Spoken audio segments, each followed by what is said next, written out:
Sup guys, welcome back. So we've got jump working, we've got punch working, everything is cool. But you know, in real life, and especially in Delhi, I've never actually seen anybody fight with their fists. It's often somebody picking up a baseball bat or a pipe or something, right? So weapons, I think, are a very important part of the Indian scrap or the Indian fight. And in this video, I'm going to teach you guys how to make weapons that you can pick up. And in the next video, we're going to learn how to animate those weapons and make them actually deal damage.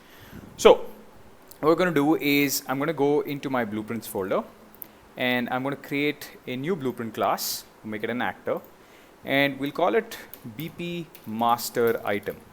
Right? I'm going to teach you guys how to use one blueprint but have many different meshes depending on when you spawn that blueprint.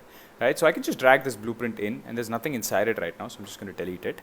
But later on, we should be able to drag the blueprint out with different meshes, right? Maybe one as a box and something else and some other thing that you can pick up.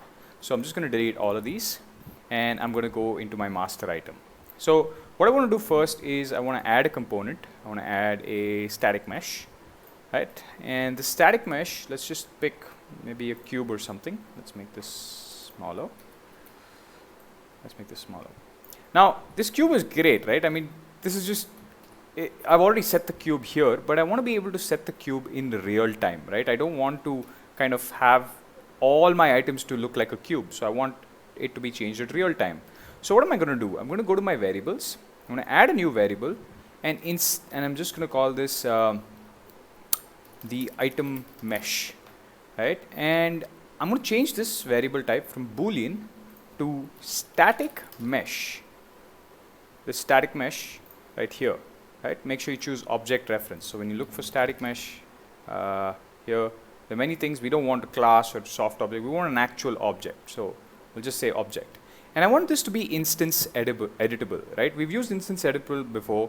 We've actually used it from here. We made this I open, right? So I want this publicly editable so that when I pull it into my editor, into Unreal, I'm able to change what mesh it's using. All right, so that's good. And let's drag this into the game. Right, we've got this nice little mesh. Now, as you can see, there's an item mesh here, and I'm going to choose something else for this mesh. In fact, I'm going to choose this sphere. Right, I'm going to save. I'm going to play, and as you can see, it's not changed. It's still a box. Right, I want it to be a sphere, but it's still a box, and that's because if you go into this mesh, or sorry, if you go into this blueprint, you'll see that the static mesh. There's no command for this static mesh to be replaced by this variable mesh that we've created. So we need to make this replace this. And to do that, we're going to go to our handy construction script. You can't do it in the component itself, but you can do it in the construction script, where I can take this static mesh and I can use a command called set static mesh. Right, we'll just set this static mesh, and the new mesh that we want will be the variable that we have. Right, we'll just get that. And this happens obviously during setup when this item is set up, and we already know what a construction script does, so that's cool. And also one more thing I want to do to the static mesh is I want to actually make it the scene root. I don't want to have a separate scene root, and I want to make it, instead of block all dynamic, I want to make it overlap all dynamic. Compile, save, bam.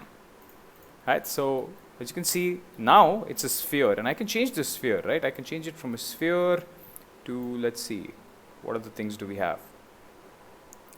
We have the statue I saw somewhere in the starter content. Yeah, you can make it this statue. Right, so you can see there's a nice little statue there that I can kind of move over. It's hard to see, certainly hard to see. Actually, let's go back into our BP master sphere, and this static mesh that we have here. Where is the static mesh? Let's just increase the scale to 0.5, 0.5, 0.5. Compile, save, and yep, it's bigger now. Cool. So we can move over it, but we can't actually pick it up. To pick it up, what we need to do is we need to socket it to the hand of the player, right? So we'll socket it to the left hand of the player, and to do that, we actually need to create a new socket. And you guys have used sockets before, right? When it came to I'm not sure where we used it, but we've used sockets before. But what we want to do is we want to create our own new socket. So we go to Deliman, we open the character skeletal mesh, and we have all of these different bones to use.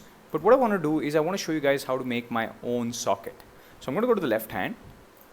Yeah, left. Let's see, left.